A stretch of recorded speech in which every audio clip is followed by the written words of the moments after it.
What's up, everybody? It's Mr. Movie X Kicks, and this is the review of Star Wars: The Rise of Skywalker.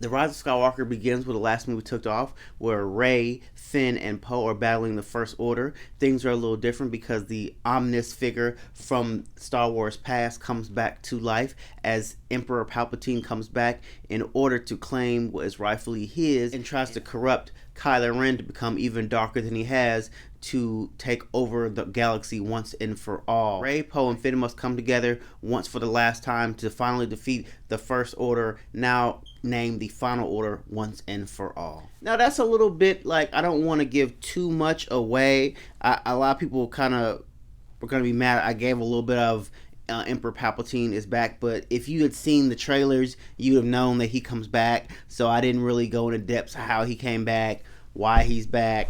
I mean, to me, this movie has been getting kind of a lot of mixed reviews. A lot of people kind of hate it. A lot of people kind of love it. Now, I'm not gonna lie.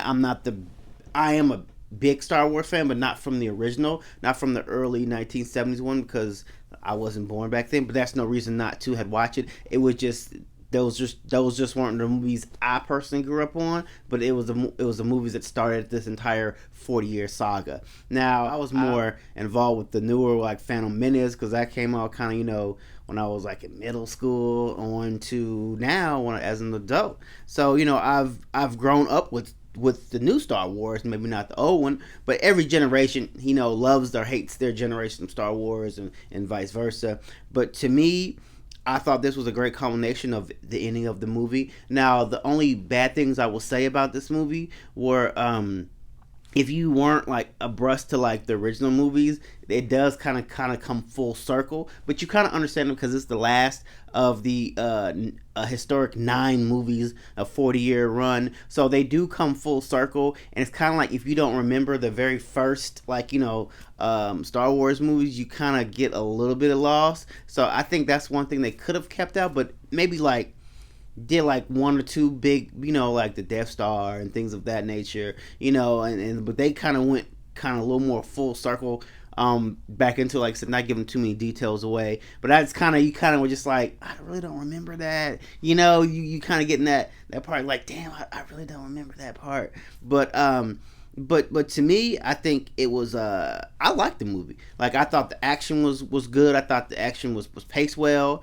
It was visually stunning, as all J.J. Abrams and Star Wars have always they've always never been short of great graphics.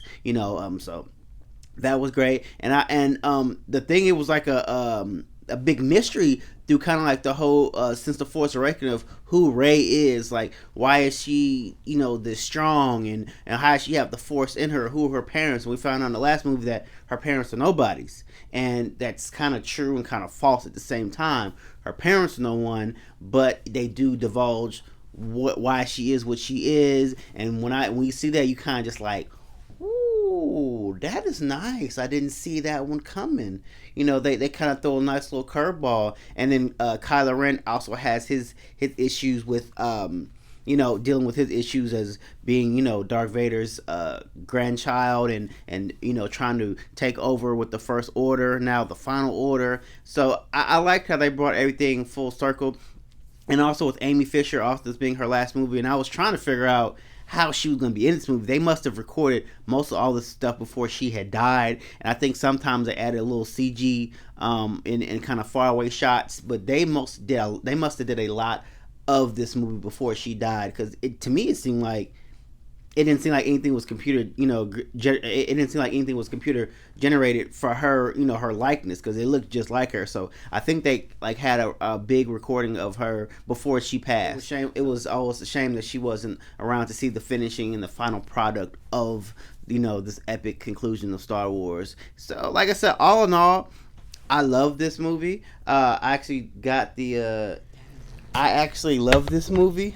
These are my collectors this is from the first one, The Force Awakens, and this is from Rogue One. And this is from the last Star Wars, The one just came out, the one I'm reviewing right now. I love this. I got this at I got this at Regal. Now this one, you can either get the red one or the gray. I just thought this was dope. Like I was like, I have to get it. It was $25. You get the bucket to come with it. So like all in all, like I thought this was a great collector's item. Like I just kind of I had to get this. I'm like, this is hilarious. So but all in all, I thought the movie was a great ending to this historic saga. Like I won't go into much detail of any spoilers or anything like that, because I want people to really enjoy this movie for what it was. I want people to kind of get out their own ways and stop kind of ruining the legacy of this movie. And then everyone always says like, this movie's this movie's that. We're never gonna get this movie again. I mean, there may be another Star Wars movie, but it won't be into this saga. With the whole it won't be this saga. It will be a whole new different chapter. So this is like the ending of the culmination of 40 plus years almost of this historic franchise. So like I said, with that, I just want people to go out and enjoy the movie. Sit back, relax. It's 2 hours and 30 minutes. To me, the movie goes by really quick. So I mean, even though it's a long movie, to me it goes by real quick. So I just want people to kind of enjoy this film. Like I said, it's the last hurrah. I thought it had a great beginning, a great ending. I love the movie, me personally. Like I'll go see it again. I think I'll probably go see it again on Christmas Day with my dad when he comes in town. So like I said, drop me some comments. Tell me what you guys thought about this movie. Did you enjoy this final episodic culmination of, like I said, 40 plus years of this movie, or did you hate it? Like I said, drop me some comments. Let me know what you guys thought. And as always, Mr. Movie X6 is out, and I'll holler at you guys later.